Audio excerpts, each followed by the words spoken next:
Hello guys, welcome to our channel kids learning. Good morning. आज हम हिंदी का संवाद लेखन करेंगे। Now let's start. मालिन, सेविका और महारानी के बीच संवाद। Now let's start. महारानी एक सेविका से, मालिन कहाँ है, ज़रा बुला तो सही उस मालिन की बच्ची को। मालिन उनकी सेविका है, वो भी कोई। मालिन डरती हुई सेविका के साथ महारानी के चरणों में शीश नवाते हुए, आदेश हो महारानी। महारानी, अरे तू मालिन है कि नागिन? मालिन, जो भी हो हजूर की सेविका हूँ। राजमाता, मेरा अपराध तो बताइए। महारानी, सेविका नहीं है तू, जान की दुश्मन है हमारी।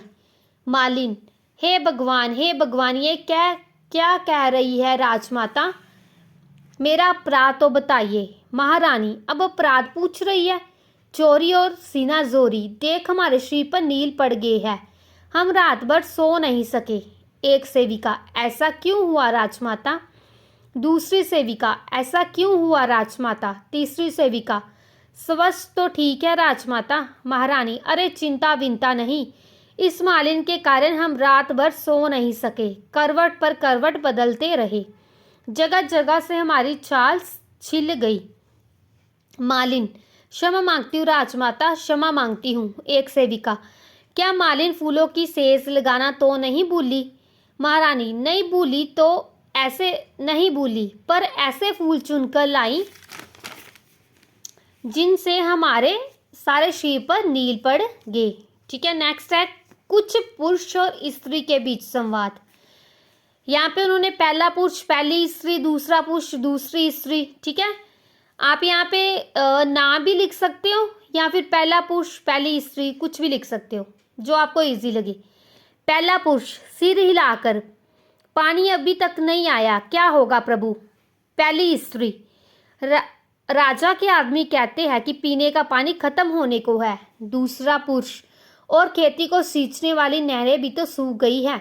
दूसरी स्त्री, तार से सूख गया तो नहरें कैसे चलेगी? तार मतलब तालाब ही सूख गया तो नहरें कैसे चलेगी? पहला पुरुष, नहरें नहीं चलेगी तो खेत सूख जाएंगे। दूसरा पुरुष, ताल है तो नहरें हैं।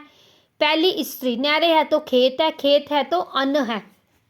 दूसरा पुरुष, ताल है तो बिजली है तो कारखाने हैं। दूसरा पुरुष, ना खेत ना कारखाने। दूसरी स्त्री, ना पानी ना बिजली। पहली स्त्री, इसका मतलब भूख प्यास। पहला पुरुष, इसका मतलब मौत। सब एक दूसरे को देखते हुए फिर एक साथ बोलते हैं, सब। तार के सूखने का मतलब है मौत, हम सबको खा जाएगी, हम सब मर जाएंगे। नेक्स्ट, थर्ड एंड लास्ट है पिता और बच्चों के बीच अनुशासन को लेकर संवाद।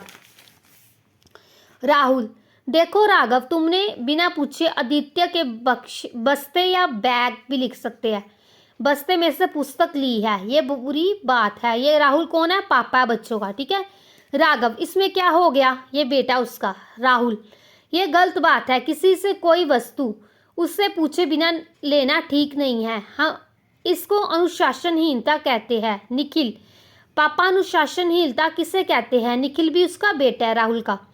राहुल, किसी आज्ञा और बंधन में रहना ही अनुशासन है, अनुशासन में रहने के लिए बुद्धि और विवेक की आवश्यकता है। ऐश्वर्या, अनुशासन में रहने के बहुत लाभ होंगे, ये उनकी मम्मा है सभी की। ये निखिल और राघव की मम्मा है। राहुल, हाँ बेटी, अनुशासन हमारे जीवन को सार्थक और प्रगतिशील बनाता है। विद्यार्थी को संयम और नियम में रहना ही अनुशासन सिखाता है, जीवन को सफल बनाने में ये बहुत सहायक है।